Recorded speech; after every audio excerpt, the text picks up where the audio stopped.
Kyaddaaki America ne European Union zivuddeyo ne ziteeka Uganda ku bunkenke ku nsonga z'omukulu owa opposition amanyiddwa nga Kakwenza eyawambibwa oluvannyuma lw'okuba nti ayina ebigambo ebizitowa bye yavuma Muhoozi. Ku President Media tukwebaza gwe yonna gy'osinziira okubanga ku mukutu kw'oli era ne tugamba nti gwe omupya subscribinga onyige n'akadde osobole okubanga update zonna tozisubwa oba ezigenda maaso mu ggwanga erya Uganda. Yesu olunaku olwaleero amawulire ge tukuleetedde ag'omukulu amanyiddwa nga Kakwenza era nga essaawa zino ziweze ennaku 10 bukyanga omukulu Kakwenza atwalibwa ab'amagye oba aba SFC ku bigambibwa okuba nti omukulu ono yavaayo n'avuma Muhoozi era nga yamuvuma ebigambo ebyanyiza Muhoozi olw'ensonga nti Kakwenza yavaayo n'agamba Muhoozi nti yeewaana nti jeno mu magye naye saizi ye teraga nti yasoma obwa jeno oba yakola training ey'amagye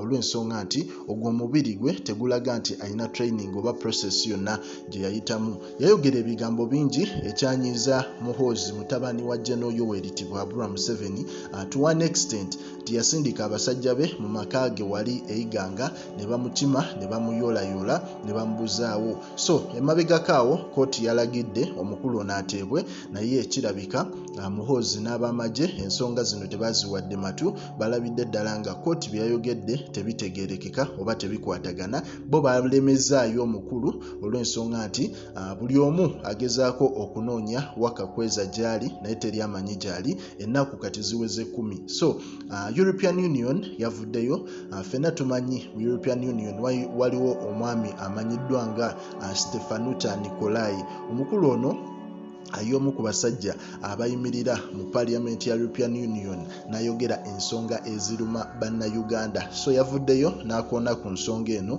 ne bagamba nti mu Uganda kooti ezikwata amateeka tebakyaziwa kitiibwa olw'ensonga nti amagye buli kimu gakyefuze. Era ne US kyaddaaki yavuddeyo n'eyogera ku nsonga eno ne bagamba nti omukulu oyo amanyiddwa nga Kakwenza Rukirabashaija alina okuba nga ateebwa mu bunnambiro olw'ensonga nti y'omu ku bawandiisi oba ba Novelists era emabega kaawa alina awaadi gye yawangula mu nsi ezo era nga kigambibwa okuba nti erinnya lye yali ekolera mu kuwandiika. Ne bagamba nti kizibu nnyo okusirisa omuwandiisi era ne balagira Uganda erabike nti eta omukulu ono asobole okuba nga afuna eddembe lye. Emabega kaawo abamulabako bagamba embeera gy'alimu mbi olw'ensonga nti yakubwa bubi nnyo yenna yali avaamu omusaayi bamunyiga buli wamu. So mu mbeera eyo America nayo yasituka abawandiisi bonna bavuddeyo twalabye Bastera Nyanzi naddala mu Uganda ne wavaayo n'abawandiisi abalala ne bagamba nti tosobola zikiza peeni oba kalaamu olw'ensonga nti bo bajja sigala bawandiika ku ebyo ebigenda mu maaso mu ggwanga ebinyigiriza bannayuganda. So America etadde Uganda ku bunkenke, America ne European Union nga bagala omukulu ono asobole okuba nga ateebwa afune eddembe lye.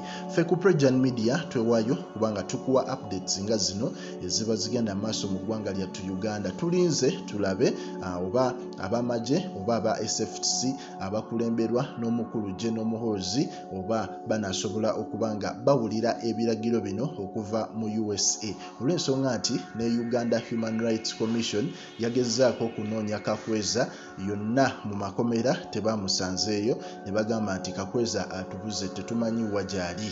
So osanga America ne European Union bayinza okusaawo ku mbeera eyinza kuba nti etaasa omukulu ono Kakwenza. Naye nga ku President Media gwena gy'osinziira likinga commentinga era osubscribinge osobole okuba nga updates zonna ezigenda maaso mu ggwanga erya Uganda ozifuna bulungi nnyo.